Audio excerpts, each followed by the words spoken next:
சமயத்துல ராத்திரிக்கு ராவா கட்டினோட கொண்டு வந்து இந்த பாறையை இடம் திருடர். இவர் கிளம்புற எந்திரிச்சு பார்க்கிறார். நம்ம திருவனந்தபுரத்துல போய் வைஷ்ணவத்தை பிரபல்யப்படுத்த வந்தவே இது என்ன ரெண்டு பக்கமும் நதியாக இருக்கு, ஒரு பாறை மேல ஏற்றிருக்குமே அப்படின்ட்டு ராமானுஜருடைய சிஷ்யன் வடுகநம்பி அப்ப தன்னுடைய சிஷ்யனை வடுகான்னு கூப்பிடுறார். அவன் திருவனந்தபுரத்துல கட்டிகளை படுத்துருக்கான். எம்பெருமானார மட்டும்தான் ஏடம் கொண்டு வந்திருக்கான்.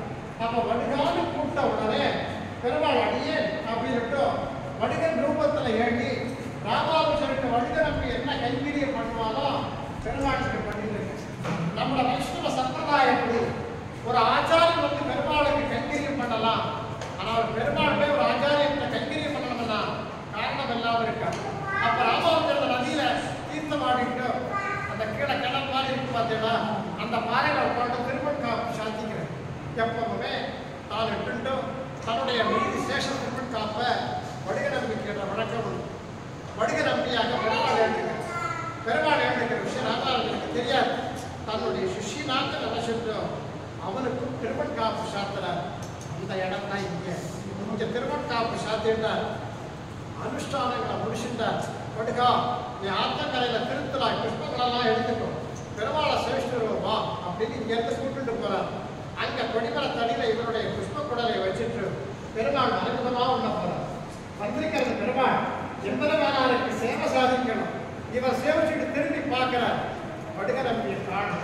நம்ம வடுகநம்பியை காணலையே அப்படின்னு இவர் புஷ்ப குடலை எடுத்துட்டு பெருமாளை சேவிக்கக்கூடிய சமயத்துல பெருமாளுடைய திருமண்டலத்தை சேவிக்கும் போது இவர் எட்டு விட்ட திருவண்காப்பு பெருமாளுக்கு உடலாம அப்படியே ஈரமாகவே இருக்கு.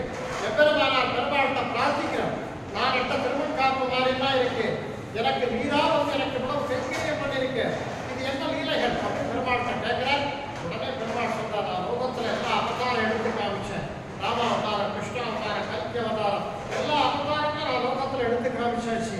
ஆச்சாரியன் சிஷ்யன் குரு சிஷ்ய பாவத்தை எடுத்து காமிக்கலையே, அதனால உனக்கு கைங்கரியத்தை பண்ணேன்.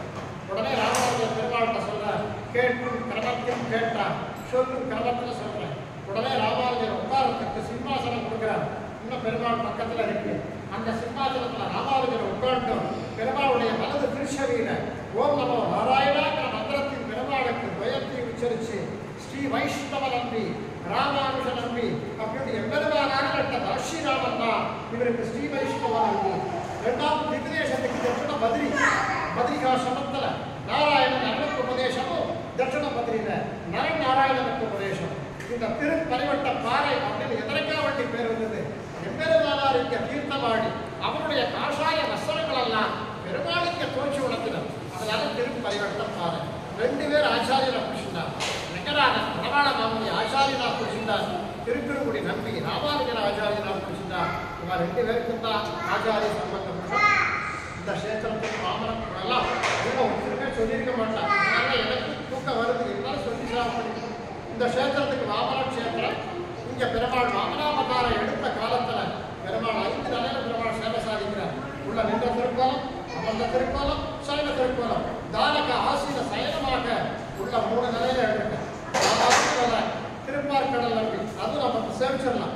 5வது நிலை திருவள்ள நம்பி, அதைத்தான் நம்ம எல்லாரும் சேவிக்க முடியல, ஜீப்பு போகல, அதனால ஒன்றும் சேவிக்கல.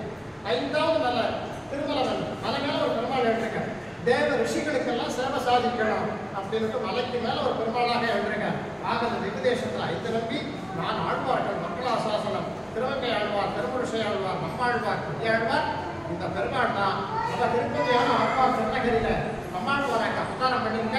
இந்த பெருமாள் சுவாமி ராமானுஜருடைய சிஷியனாக எழுதிருக்க. இந்த பெருமாள் திருவங்கை ஆழ்வார்